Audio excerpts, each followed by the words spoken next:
Hello everybody, welcome back to the channel. This is going to be a channel update video. As you all know, I haven't posted any videos in a long time, and I got super busy with work and family and some other stuff. Some of you might know that I lost my mom in February. It was February 22nd of 2022, and I've lost all motivation on recording any videos or anything like that. But I want to give an update on Victorino. Nothing has really changed on the car since I did the video of modifications, and you can check that somewhere here on the screen. The thing that I've got is the Mickey Thompson drag radials. I received those at the beginning of the year. It took a very long time for them to, manufacture them, and it was because of supply chain problems with, COVID and all that stuff. But they're already mounted on wheels. I purchased another set of wheels, and that's in another video that we'll put here on the description. The next thing we have to do is go to the track. I wasn't able to go to any of the Wild Wednesdays at the Lucas Raceway. They were only able to host only a handful of Wednesdays for tests and tunes due to events and other things. So I'm just waiting for the next season. Once the next season comes, if I have time and stuff, we're gonna hit the track. As you all know, the plan is to test Victorino here with the drag radials to see if we could get in the 12s. Right now, with street tires and the current setup that is on right now, the fastest time that we have able to do is 13.6. That's the fastest time we have been able to do with street tires. Now, I'm hoping with the Mickey Thompson drag radials, we will be able to go into the 12s, hopefully, maybe high 12s or mid 12s. And after that, I'm hoping to get a better time with the higher stall converter. Also, during the summer, we went to Panther Fest in Tennessee. It was hosted by Mr. Random. I want to give thanks to him and to everyone that went there because I got second place. You could check out the video in the description. I'll put the link to it, as well as the video for HollywoodHornet's channel. He showcased my car as well in his video.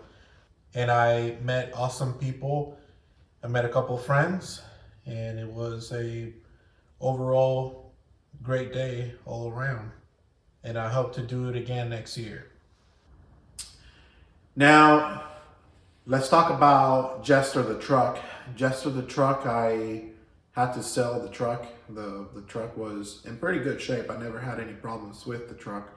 But unfortunately, I wanted to get something newer, and the truck started to have some rust problems. So there was a hole of about 3 inches wide or in diameter in the bed. I was not able to record it. I completely forgot, but it was on the bed, and it was gonna be really expensive to fix.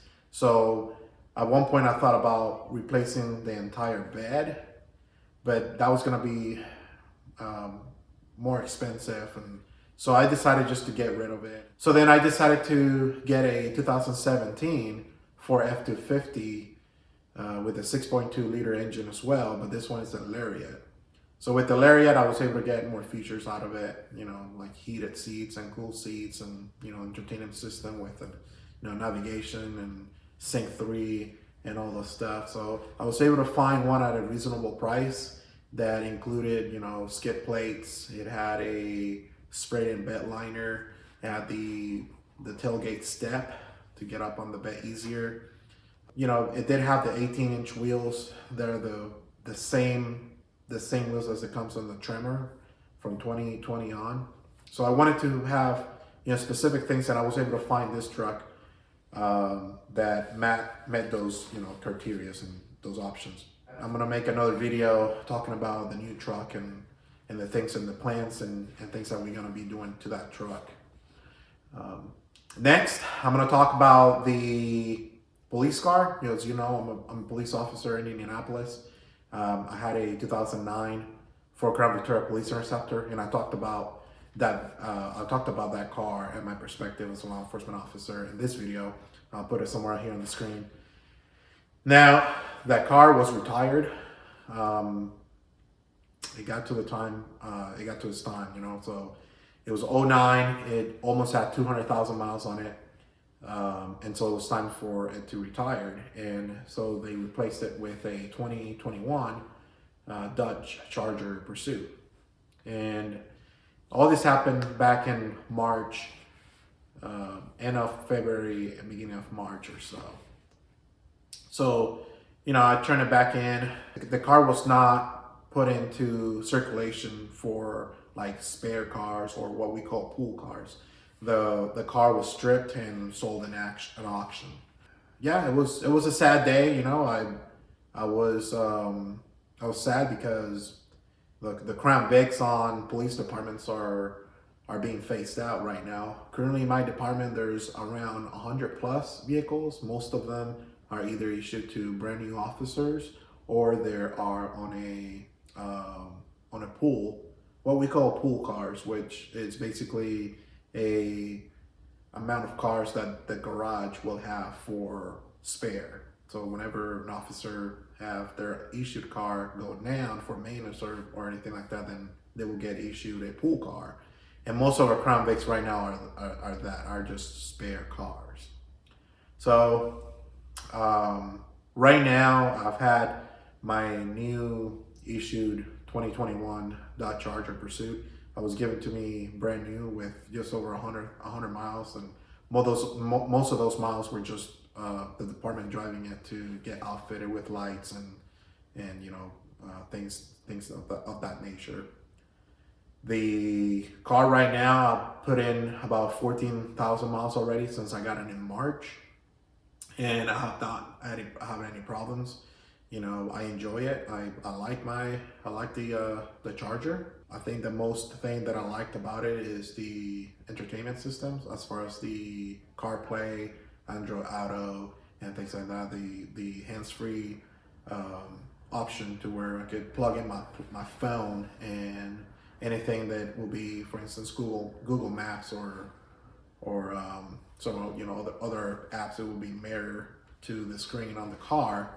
So that's a very nice feature. You know, I didn't have that in my Crown Vic. So I've been making another video talking about all the features and things like that, and I'll probably be making another video from my perspective on a Dodge Charger. Now let's talk about the Ford Ranger. I call it Bandit the Ranger. It's a 2003 Ford Ranger that I purchased from a neighbor down the street. And I made a video when I first got it, and I'll put it here on the screen as well. But update on that truck is basically, I've changed drastically. I painted the wheels, I painted the front bumper, the grille. I put tinted windows on it. I was having problems with like the mass airflow sensor and some other things like that, which they're all fixed. The other thing I did was a complete replacement of the front end suspension.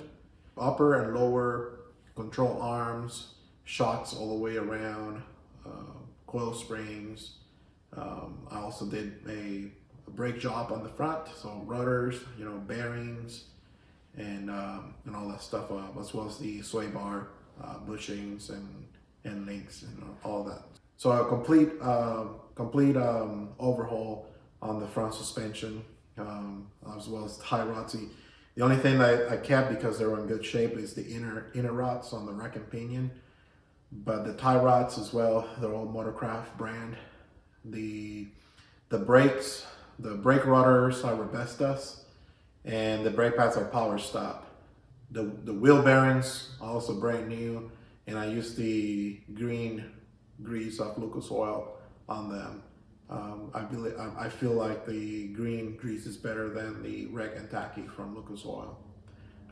After that, the truck got an alignment and all is good on the truck. So the plan for the Ranger is to replace the bed. The bed is completely rusted. The bed side is in pretty good shape, but the inside of the bed, especially to closer to the cab, it's completely rusted through, and there's no fixing that.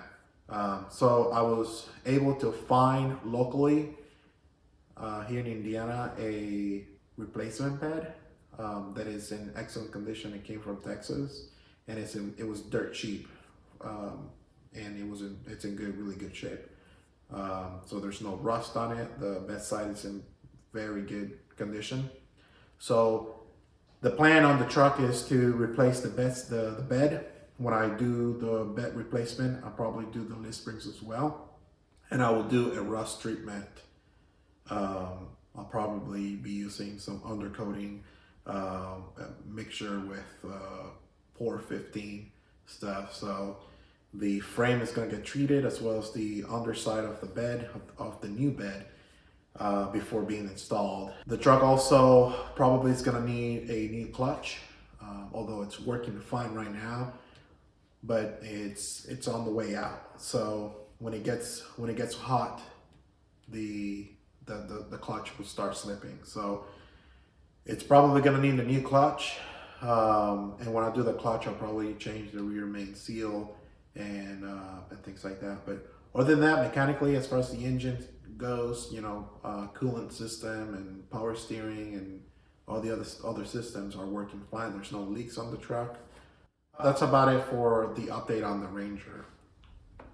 Now, let's talk about the new addition to the garage, and it's my wife's car. She always wanted a Jeep, so back in October of 2021, we placed an order for a 2022 model year Jeep Wrangler Rubicon. Now for the 2021 and 2022, only beginning of 2022, Jeep came with the Tuscadero pink colored. So once my wife saw that color, she fell in love with the color. So then we placed the order. She chose the options and packages that she wanted, and we placed the order in October, and we took delivery of the Jeep in March of 2022. We got the Rubicon, which means it has, front and rear lockers. It has sway bar disconnect. We have already went to a trail in Tennessee, and we got to experience most of, if not all, the features that the Rubicon has to offer. My wife loves it. She uses it almost every day. We haven't had any problems with it. We just put in about almost 4,000 miles on it. And, the Uconnect and entertainment system, we haven't had any problems with it. Everything seems to work as it should. And we're gonna be doing a video specifically talking about the Jeep and all the plans that we have for the Jeep. So anyway, guys, I think that's it. One thing that I would ask is that we have a name for the new F-250 in mind. Let me know. Put down in the comments what you think the truck should be named. And I think I covered everything so far. Again, I want to apologize for not recording or posting more videos. This was a thing of motivation, and especially after my mom passed away, I had no motivation whatsoever on recording videos, and I wasn't having any fun recording videos. But I think I'm back at it, and especially my wife is the one that's been pushing me to start recording more videos and things like that. So you guys are gonna be seeing more videos coming up here soon, and I think that's a wrap for this video. And until then, I'll see you next time.